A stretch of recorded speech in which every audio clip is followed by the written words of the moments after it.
Assalamualaikum, perkenalkan, nama saya Muhammad Zaki Suryono. NIM saya 200512141101. Saya dari Prodi Sistem Informasi 2020A. Teknologi dapat memudahkan pekerjaan manusia. Salah satunya adalah komputer yang Anda nikmatin hingga saat ini. Kecanggihannya yang dimiliki membuatnya seolah-olah tidak bisa dipisahkan dalam kehidupan sehari-hari. Tapi, tahukah kalian bagaimana sejarah lengkap komputer? Berikut penjelasan dari saya. Komputer merupakan perangkat yang saat ini banyak digunakan dalam kehidupan sehari-hari. Dengan adanya perangkat komputer, bisa digunakan sebagai membantu aktivitas dari manusia, sehingga memudahkan semua pekerjaan. Sejarah komputer pun terus berkembang setiap waktu, hingga sampai kita rasakan sekarang ini. Komputer sekarang memang telah jauh berbeda dengan komputer terdahulu, mulai dari segi bentuk, kinerjanya, hingga komponen yang digunakan. Karena komputer yang terdahulu memiliki ukuran yang bisa menghabiskan satu ruangan.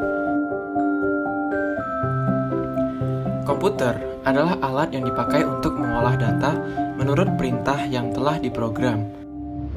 Kata komputer semula dipergunakan untuk menggambarkan orang yang pekerjaannya melakukan perhitungan aritmatika dengan atau tanpa alat bantu. Tetapi, arti kata ini kemudian dipindahkan kepada mesin itu sendiri. Pada awalnya, pengolahan informasi hampir eksklusif berhubungan dengan masalah aritmatika. Tetapi, komputer modern dipakai untuk banyak tugas yang tidak berhubungan dengan matematika. Secara luas, komputer dapat didefinisikan sebagai suatu peralatan elektronik yang terdiri dari beberapa komponen yang dapat bekerja sama antara komponen satu dengan yang lain untuk menghasilkan suatu informasi berdasarkan program dan data yang ada. Konsep komponen-komponen komputer ini berasal dari arsitektur von Neumann ketika John von Neumann memaparkan arsitekturnya pada tahun 1945. Berikut akan saya jelaskan mengenai sejarah komputer. Charles Babbage adalah seorang matematikawan asal Inggris yang pertama kali mengemukakan gagasan tentang komputer yang dapat diprogram, dan sekarang dalam sejarah komputer, ia dikenal sebagai penemu pertama dari teknologi yang sekarang kita sebut komputer. Charles Babbage lahir pada 26 Desember 1791 dan meninggal pada 18 Oktober 1871 pada umurnya yang ke-79 tahun. Berikut akan saya jelaskan mengenai ulasan perkembangan dan sejarah komputer dari generasi pertama hingga generasi kelima atau generasi yang sekarang. Komputer pada awal penemuannya memiliki bentuk yang cukup besar dan jauh berbeda dengan komputer yang sekarang. Komputer yang sekarang merupakan komputer generasi kelima. Sebelumnya, ada komputer-komputer yang belum terlalu sempurna dari generasi ke generasi.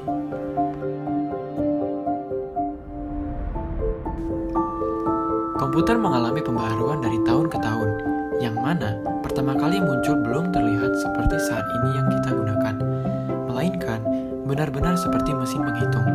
Fungsinya pun juga sangat sederhana, hanya sebagai alat pembantu perhitungan matematika.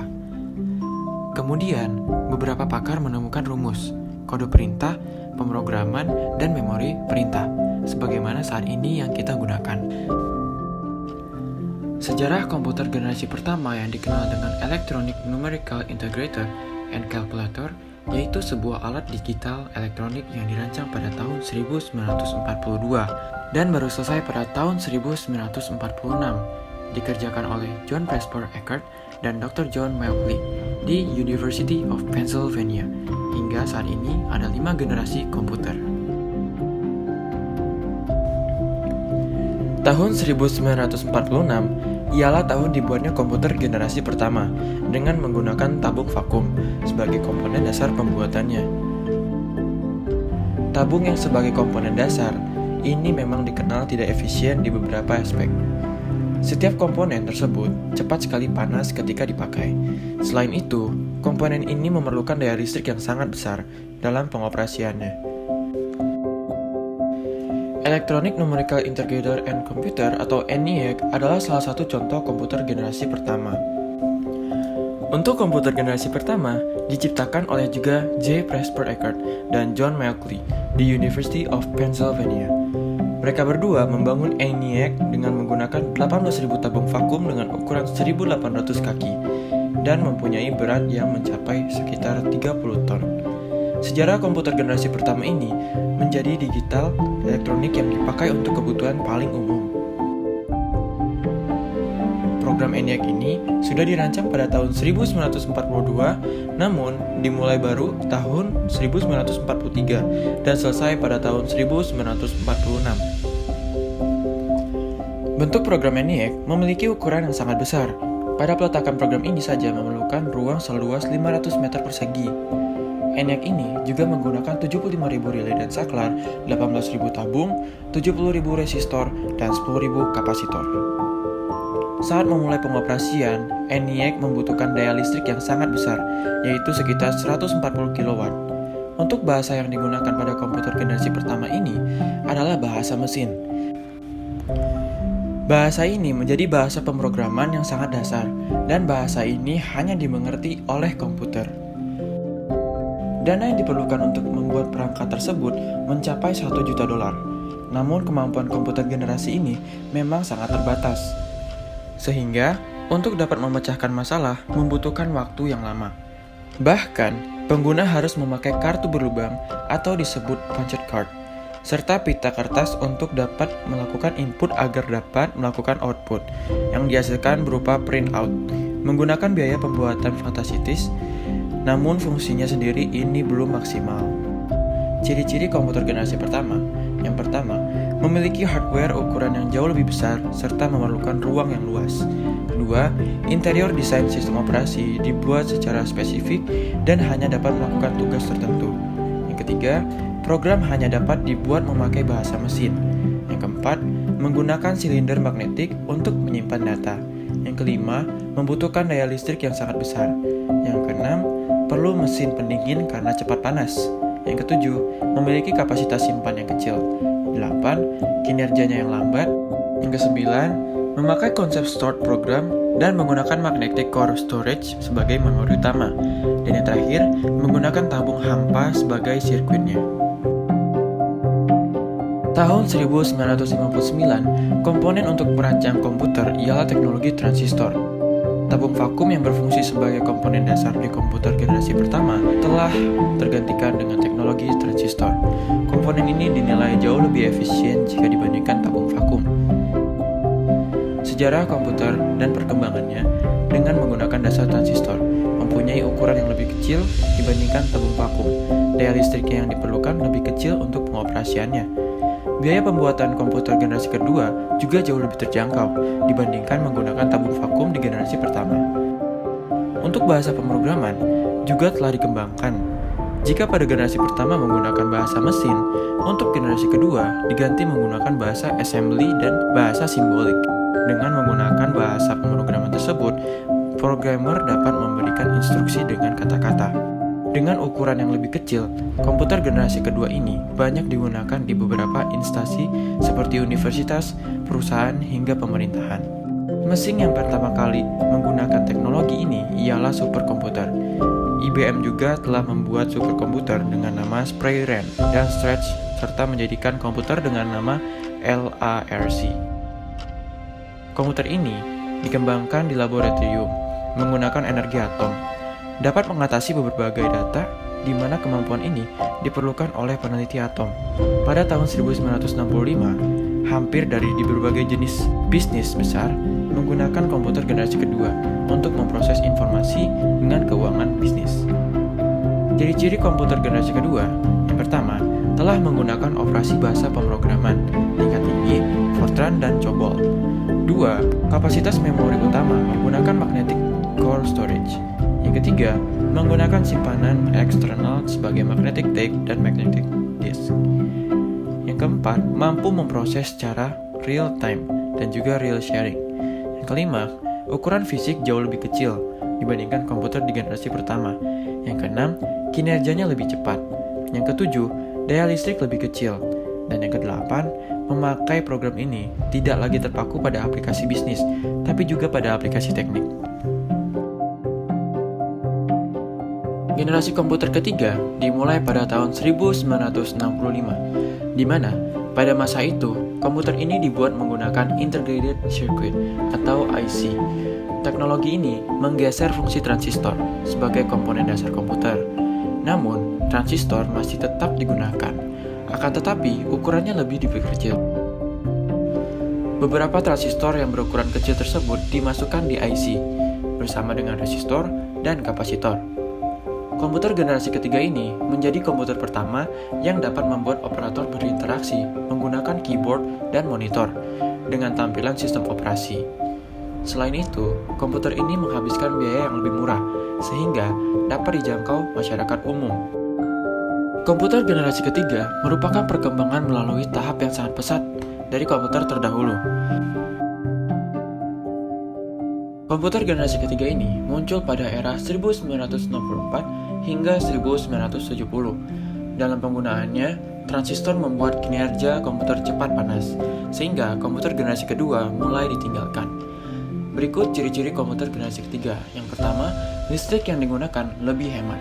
Yang kedua, software akan lebih meningkat. Ketiga, harga kian terjangkau. Yang keempat, memori memiliki kapasitas yang lebih besar. Yang kelima, kecepatan menggunakan IC sehingga kinerja komputer lebih cepat. Yang keenam, memiliki kecepatan 10.000 kali lebih cepat dibandingkan generasi pertama. Yang ketujuh, komputer sudah dapat melakukan multiprocessing. Yang kedelapan, komputer sudah menggunakan visual display dan dapat mengeluarkan suara. Yang kesembilan, menggunakan penyimpanan luar seperti disket magnetik. Yang kesepuluh, mampu melakukan komunikasi dengan komputer lain. Komputer generasi keempat, di mana generasi keempat ini dibuat dengan menggunakan komponen dasar bernama microprosessor. Chip microprosessor memiliki ribuan transistor dan beberapa macam elemen sirkuit yang mana saling terhubung menjadi satu. Intel menjadi sebuah perusahaan yang paling berpengaruh terhadap perkembangan chip microprosessor karena mereka berhasil menciptakan Intel 4004 yang merupakan cikal bakal perkembangan komputer. Perusahaan dari Intel berhasil menggantikan perangkat komputer yang memiliki ukuran yang besar menjadi sangat kecil, sehingga membuatnya menjadi lebih efisien.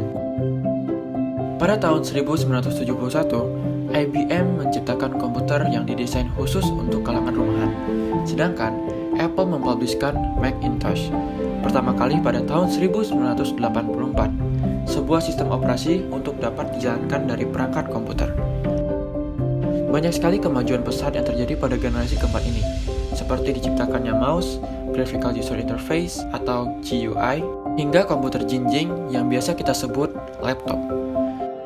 Prosesor atau yang disebut seperti CPU selalu mengalami perkembangan dari waktu ke waktu hingga sekarang.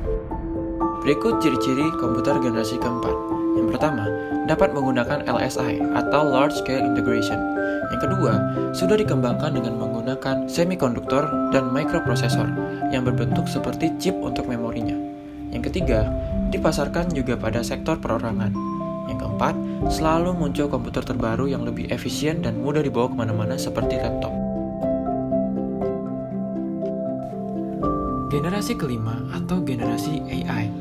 Yang terbaru dari perkembangan komputer adalah munculnya teknologi bernama AI yang memiliki kecerdasan buatan sehingga dapat melakukan input dengan lebih baik. Bahkan, dengan teknologi ini, kita dapat menginput bahasa yang digunakan sehari-hari, menyesuaikan keadaan dan mempelajari lingkungan sekitar. Banyak developer yang saat ini sudah memulai menggunakannya, disebut sebagai komputer masa depan. Dikembangkannya Intel dan Microsoft yang dibuat oleh Bill Gates yang merupakan pionir dari standar hardware dan software di seluruh dunia. Ditandai dengan munculnya smartphone, tablet, netbook, dan masih banyak lagi yang lainnya. Juga LSI, Large Scale Integration, yang memadatkan ribuan microprosessor. Yang paling terbaru adalah Pentium 4 yang dikeluarkan oleh Intel Corporation. Walaupun komputer generasi ini memiliki bentuk yang kecil dan sederhana, tetapi memiliki kecepatan dan kecanggihan yang tidak perlu diragukan lagi. Beberapa komputer dapat menerima instruksi secara lisan dan mampu meniru nalar manusia. Kemampuan untuk menerjemahkan bahasa asing juga menjadi mungkin. Fasilitas ini tampak sederhana, namun fasilitas tersebut menjadi jauh lebih rumit dari yang diduga ketika programmer menyadari bahwa pengertian manusia sangat bergantung pada konteks dan pengertian, ketimbang sekedar menerjemahkan kata-kata secara langsung. Sekian dari saya, terima kasih. Wassalamualaikum warahmatullahi wabarakatuh.